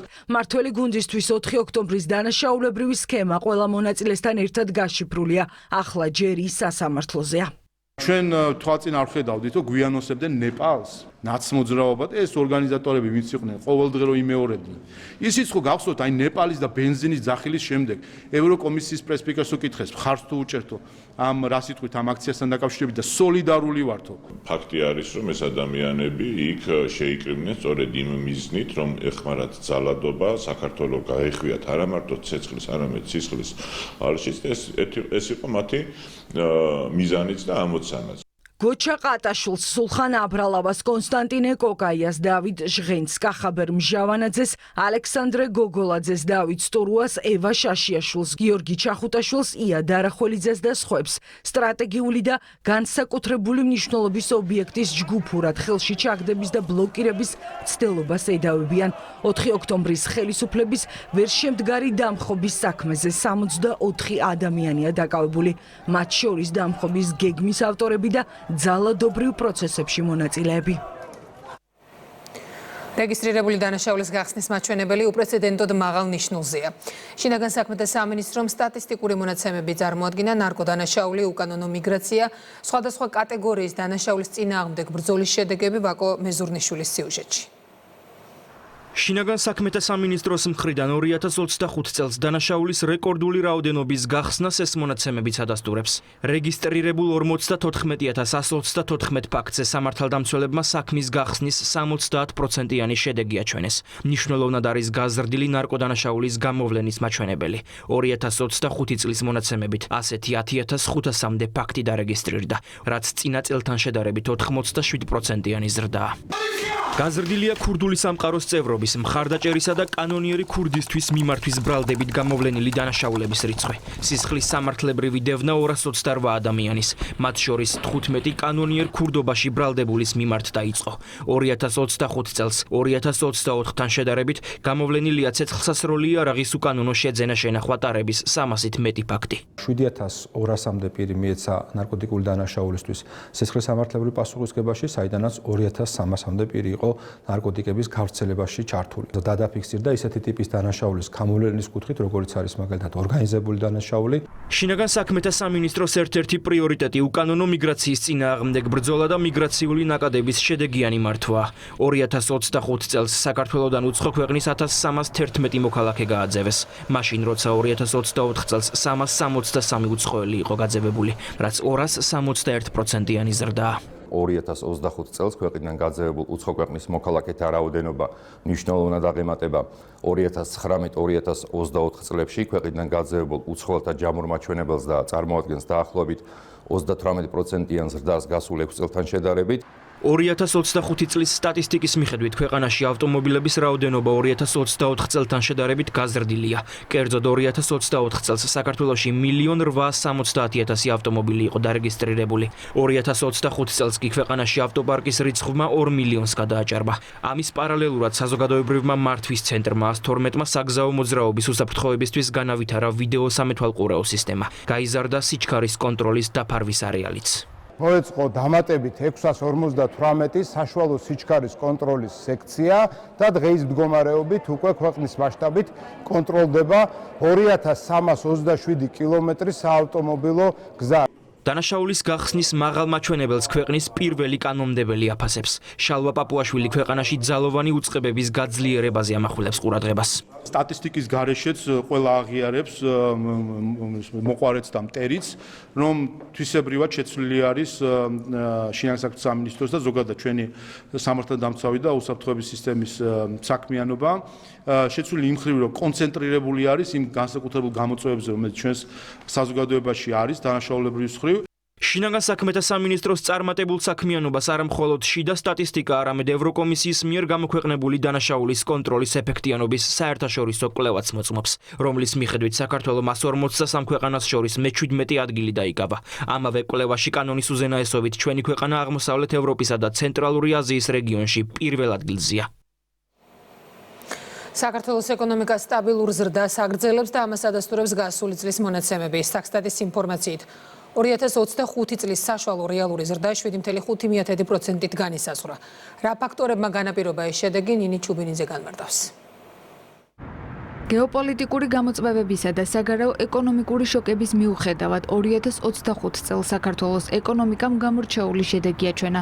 გაზრდილი წარმოება, გააქტიურებული ვაჭრობა და მზარდი ტურისტული ნაკადი. მხოლოდ დეკემბერში მთლიანი შიდა პროდუქტის ზრდამ 7.2% შეადგინა. გასული წლის ეკონომიკური ზრდის საშუალო მაჩვენებელი კი 7.5%-ით განისაზღვრა. ზრდის მიმართულებით მნიშვნელოვანი წვლილი შეიტანეს შემდეგმა დარგებმა, უპირველეს ყოვლისა აღსანიშნავია დამამუშავებელი მრეწველობა, შემდეგ ინფორმაციისა და კომუნიკაციის სექტორი, ასევე ტრანსპორტი და დასაწყობება და სასტუმროები და რესტორნები. ეკონომიკურ ზრდაში განსაკუთრებული წვლილი საგარეო ექსპორტმა შეიტანა, რომლის მოცულობამ 7 მილიარდს გადააჭარბა. ეს კი წინა წლის ანალოგიურ პერიოდთან შედარებით 11%-ით მეტია. აღსანიშნავია ადგილობრივი ნაწარმის უცხოურ ბაზარზე გაყიდვის ტენდენციაც, რომელიც გასულ წელს 12%-ით არის გაზრდილი. დეკემბერში ეკონომიკური ზრდის მაჩვენებელი არის 7.2%, ხოლო საშუალო წლიური მაჩვენებელი 2025 წლის არის 7.5%, არის მაღალი ეკონომიკური ზრდა, საქართველო გამოირჩევა მაღალი ეკონომიკური ზრდით მსოფლიოსა და რეგიონში და დარწმუნებული ასევე გააგრძელებს 2026 წელს მაღალი ეკონომიკური ზრდის მაჩვენებლების დემონსტრირებას. კიდევ ერთი მიმართულება, რომელმაც გასულ წელს ეკონომიკური ზრდის მაჩვენებელი მნიშვნელოვნად განსაზღვრა ტურიზმი და ამ სექტორიდან მიღებული შემოსავალია. 2025 წელს უცხოელმა მოგზაურებმა საქართველოში 15 მილიარდი ლარი დახარჯეს. 2026 წელსაც გაგრძელდება აღნიშნული პოზიტიური ტენდენციები. საქართველოს მთავრობა აქტიურად მუშაობს სხვადასხვა მექანიზმებზე და ინიციატივებზე და რეფორმებზე, რომელიც საბოლოო ჯამში ეკონომიკის სტრუქტურულ ტრანსფორმაციას მოემსახურება და უზრუნველყოფს ეკონომიკური ზრდის დაჩქარებას.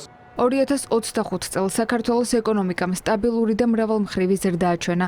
საქართველო კი ამ მონაცემებით ევროპაში ერთ-ერთი ყველაზე სწრაფად მზარდი ეკონომიკის ქვეყანა, რომელიც წლებია ამ სტატუსს მყარად ინარჩუნებს. საქართველოში უმუშევრობის დონე ბოლო 12 წლის განმავლობაში 20%-დან 8%-მდე შემცირდა. მონაცემებს გაერო აქვეყნებს ანა ბერძენიშვილი დეტალებით. საქართველოში უმუშევრობის მაჩვენებელი ერთნიშნად დონემდე გაუმჯობესდა და ახალ ისტორიულ მინიმუმზეა. 2024 წლიდან 8% გაუთანაბრდა. მაშინ როცა უმუშევრობის დონე 2010-2012 წლებში 20% შეადგენდა. ინფორმაცია გაეროს მდგრადი განვითარების მიზნების ინდიკატორის მიხედვით განისაზღვრა. ჩვენ უახლოვდებით უმუშევრობის მინიმიზაციას და მიზნის შესრულებას, რომ უმუშევრობა იყოს 4% დონეზე, 5% დონეზე. ქვეყანაში ეს რამდენიმე წელიწადში აუცილებლად მოხდება. საქართველო აგრძელებს გამორჩეულ განვითარებას, უმუშევრობის შემცირებას, დასაქმების და ეკონომიკური ზრდის ტემპების მატებას. უმუშევრობის შემცირებას ხელს უწყობს ის ეკონომიკური ტენდენციები, რომელიც საქართველოს ეკონომიკაში ფიქსირდება და ჩვენ აღნიშნულთან დაკავშირებით ხშირად ვსაუბრობთ. აქვე უნდა აღინიშნოს, რომ უმუშევრობის შემცირების მიმართულებით არაერთი რეფორმა არის დაინიცირებული, რამაც საბოლოო ჯამში უნდა უზრუნველყოს შრომის ბაზრის და ეფექტიანი ფუნქციონირება. ბოლო 12 წელში უმუშევრობა 2.5 ჯერ არის შემცირებული და 21 საუკუნეში საუკეთესო მაჩვენებელია, რაც მთავრობის სწორი პოლიტიკის შედეგია. მოქალაქეების კეთილდღეობაზე ზრუნვა და დასაქმების მაჩვენებლის გაზრდა საქართველოს მთავრობის პრიორიტეტია. თუ ნახავთ 2012 წელს, მასთან შედარებით 2ჯერ და მეტჯერ არის დასაქმება გაზრდილი საქართველოში და მასთან შედარებით 2ჯერ და მეტჯერ არის შემცირებული უმუშევრობა საქართველოში. ვფიქრობ, ეს არის შედეგი იმ წყობრი ნაბიჯებისა, რომელიც მთელი ამ უკანასკნელი 10 წლეულის მანძილზე გატარდა საქართველოში. ეკონომიკა იზრდება, ამისთვის კი სახელმწიფო გუნდი პრაგმატულ ნაბიჯებს დგამს. ეროვნული ინტერესების გამტარებელი მმართველი პარტია გარი აქტორების მხრიდან ქვეყნის შიდა საქმეებში ჩარევის არაერთი მცდელობის მიუხედავად მოქალაქეების ინტერესების გატარებას განაგრძობს. ჩვენ მივყვებით ჩვენს ეროვნულ ინტერესებს და არა ბრიუსელის ინტერესებს. ჩვენ რომ დაგვეჯერებინა ბრიუსელისთვის, არათუ დღეს დასაქმების ზრდა იქნებოდა და უმუშევრობის კლება იქნებოდა. დღეს ჩვენ ვიქნებოდით ეკონომიკურად დანგრეული ქვეყანა. შეგახსენებთ, ას მოითხოვდა, ჩვენ უბრალოდ ჩვენ ფეხში გაგვესროლა ტყვია. წლიდან წლამდე საქართველოში უმუშევრობის მაჩვენებელი მცირდება. ამ ყველაფერს სხვადასხვა საერთაშორისო ორგანიზაციის მიერ გამოქვეყნებული კვლევები ადასტურებს. აჭარაში ეკომიგრანტებს მალე მუდმივი საცხოვრებლები ექნებათ. პრემიერის გადაწყვეტილებით უცხოელი ბიზნესმენისთვის ჩამორთმეული უკანონო კომერციული ფართები ოჯახებს ეტაპობრივად გადაეცემა. რეგიონში 2000-მდე ეკომიგრანტია. დაჯი ჩხიკვაძის და ნინი მაისურაძის სიუჟეტი. ბათუმში კომერციული დატვირთვის მქონე უკანონო დაშენებულ კერძო შენობებში usახლკარო ოჯახები შესახლებიან. თურქი ბიზნესმენისთვის ჩამორთმეული უკანონო ფართების სოციალური მიზნით გამოყენების გადაწყვეტილება პრემიერ-მინისტრს ეკუთვნის. საკითხი დღეს აჭარის მთავრობის თავმჯდომარემ სხდომაზე განიხილა. სულხან თამაზაშვილის საკითხის ირგვლივ შექმნილ აჟიოტაჟს გამოეხმაურა. თქვა, რომ ფართების თვითნებურად დაკავება დაუშვებელია. პრიორიტეტი კი ეკომიგრანტთა საცხოვრებლით უზრუნველყოფაა. არსებულ შენობებთან განა ჩვენი მოქალაქეები და ითხოვენ ფართების გადაცემას. მინდა ხაზგასმით აღვნიშნო, რომ ბატონი პრემიერ-მინისტრის ირაკლი კობახიძის პირადად მისი გადაწყვეტილებით აღნიშნული ფართები სრულად გათვალისწინებული იქნება სოციალური მიზნებისთვის. სახელმწიფო არავის არ მიცემს შესაძლებელ საშუალებას, რომ თვითნებურად დაიკავოს ეს ფართები. დღეს რეგიონში 2000-მდე ეკომიგრანტია, რომელთა ქირით თუ საცხოვრებლით უზრუნველსაყოფად აჭარის მთავრობის ბიუჯეტიდან 6 მილიონი ლარი იხარჯება. ამ ოჯახების ნაწილი უახლოეს მომავალში დროებითი საცხოვრებლიდან მუდმივ საცხოვრებელში გადაინაცვლებს. მოხდი ეროზიაში, არის ცხოვრებოდა ისე საგანგაშო ადგილზე ვცხოვრობ, ვარ ნაქირავებში და თავრობა მიხდის 500 ლარ ქირისას. გარდა ამისა, 2026 წელს აჭარის ჯანდაცვის სამინისტროს ბიუჯეტიდან 8.7 მილიონ მეტი ლარი 170 ეკომიგრანტი ოჯახის საცხოვრებლით უზრუნველსაყოფად დაიხარჯება. სახელმწიფოს თანამონაწილეობა თითოეულ ოჯახზე 50.000 ლარია. პროგრამის ამოქმედებიდან დღემდე 1056-მა ეკომიგრანტმა ისარგებლა. ამ ეტაპზე კი აჭარის მუნიციპალიტეტების მერიების მიერ 1700-მდე ოჯახია ქირით გაყვანილი. პროგრამა გაგრძელდება და აღნიშნული ჯგუფებისათვის სოციალური მიზნით აღნიშნული ფართის გადაცემის შესაძლებლობაც დაიშვება. პრემიერის გადაწყვეტილების შესასრულებლად სხვადასხვა უწყებების ჩართულობით სპეციალური კომისია აქტიურად მუშაობს. თითოეული ოჯახის განაცხადს დეტალურად კრიტერიუმების სრული დაცვით განიხილავენ. ბათუმის მერია საქმის ირგვლივ აგორებულ ანგაჟირებულ კამპანიას ეხმაურება და განმარტავს, რომ განაცხადებზე უარი მხოლოდ იმ მოქალაქეებს ეთქვათ, რომლებიც სხვა მუნიციპალიტეტებსა და რეგიონებში არიან რეგისტრირებულნი. უსახლკარო სტატუსის მაძიებელთა განაცხადების რეგისტრაცია კი 1 მაისამდე გრძელდება. მოქალაქეებს შეუძლიათ 14-ვე ადმინისტრაციულ ერთეულში მიმართონ სერვის ცენტრებს და დაარეგისტრირონ განცხადება. მერია ვერ მოემსახურება იმ მოქალაქეებს, რომლებიც რეგისტრირებული არიან სხვა მუნიციპალიტეტებში. გოგოლის ქუჩაზე კომერციული დატვირთვის 7 კორპუსი სტატუსიდან გამომდინარე ამჟამად საცხოვრებლად უსარგებლოა. ბიუჯეტიდან გამოყოფილი თანხით ამ ფართებს სტატუსის შეეცვლება სრულად გარემონტდება და ეკომიგრანტებს გადაეცემათ. საქართველოს ITB China 2026-ის ტურისტულ გამოფენაზე პარტნიორი ქვეყნის სტატუსით წარდგება. ერთ-ერთი უდიდესი ტურისტული გამოფენა შანხაიში 26-28 მაისს გაიმართება, სადაც ჩვენი ქვეყნის კულტურა, გასტრონომია და ღვინო მასშტაბურად წარმოჩინდება. ITB China 2026-ში ტურიზმის ეროვნულ ადმინისტრაციასთან ერთად 70-მდე ქართული კომპანია მიიღებს მონაწილეობას. საქართველოს შესახებ ვიდეორგოლები კი ჩინური მედიით და ციფრული არხებითაც გაშუქდება. ხელშეკრულებაზე ხელმოწერით საქართველოსა და ITB China 2026 შორის პარტნიორობა ოფიციალურად გაფორმდა. აზიაში ერთ-ერთ უდიდეს ტურისტულ გამოფენაზე შანხაიში ჩვენი ქვეყანა პარტნიორის სტატუსით მაისში წარდგება. ფიქრობ, რომ თანამშრომლობა საქართველოს ტურიზმის ადმინისტრაციასთან მოგცემს საშუალებას მეტი ჩინელი ტურისტი ჩამოვიყვანოთ საქართველოში, რათა გაეცნონ ქართულ კულტურას და ბუნებას. შაშანაც მონაწილეობა მივიღეთ ამ ღონისძიებაში და ძალიან წარმატებული იყო კერძო სექტორისთვის. ძალიან წარმატებულად ვუმასპინძლეთ ჩვენ ITB ბერლინს სულ რამდენიმე წლის წინ და ვიმედოვნებთ, რომ ITB ამ შემთხვევაში შანხაიც არანაკლებ წარმატებული იქნება. ქართული კულინარია, ღვინო და კულტურა წარმოდგენილი იქნება საქართველოს საპრომოციო სტენდზე, რომელსაც ITB China 2026-ზე 400 კვადრატული მეტრი დაეთმობა. გამოფენის მონაწილე 70-მდე ქართული კომპანია პრეზენტაციებსა და სამუშაო შეხვედრებს გამართავს. ჩინეთი ძალიან საინტერესო ბაზარია საქართველოსთვის და ეს ღონისძიება ძალიან მნიშვნელოვანია, იმიტომ რომ საშუალებას მოგცემს ჩვენი ქვეყნის სწორი პოზიციონირება მოვახდინოთ და სწორი სეგმენტი წამოვიყვანოთ საქართველოში. გასულ წელს ITB China-ს 21,000-მდე ვიზიტორი, 1400-ზე მეტი ბაიერი და 85 ქვეყნის 700 მონაწილე დაესწრო. წელს კიდევ უფრო მეტ მონაწილეს ელიან. მასშტაბური გამოფენის გახსნაზე ტურიზმის სფეროს ლიდერებსა და მაღალი რანგის სტუმრებს ოფიციალური ვახშმით საქართველოს უმასპინძლებს. ეგრეთ წოდებული VIP ტურით სწორედ საქართველოს სტენდით დაიწყება. დღეს ხელი მოეწერა ITB ჩინეთის პლატფორმასთან თანამშრომლობის ხელშეკრულებას. ეს კიდევ უფრო მეტ შესაძლებლობას მისცემს ქართულ ბიზნესს, ქართულ ტურისტულ სექტორს იმისათვის, რომ წარმოვაჩინოთ საქართველოს ჩინეთის ძალიან პერსპექტიულ და ძალიან დინამიურად მზარდ ბაზარზე.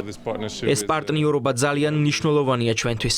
მიმოსვლა ჩინეთიდან საქართველოში უკვე საკმაოდ ინტენსიურია, თუმცა ამ მიმართულების ზრდისთვის პოტენციალი ბევრად მაღალია და ვფიქრობთ, სწორედ ეს პარტნიორობა შეუწყობს ხელს ამ პოტენციალის მეტად ათვისებას. ITB China 2026 შანხაიში 26-28 მაისს გაიმართება. ქვეყნის პოპულარიზაციას ტურიზმის ეროვნული ადმინისტრაცია წელს გაზრდილი ბიუჯეტით სხვა სამიზნე ბაზრებზეც აქტიურად განაგრძობს. დღეს ყველა სიახლეს გაიცნობთ ვებგვერდზე Media News წერტილი G ნახვამდის.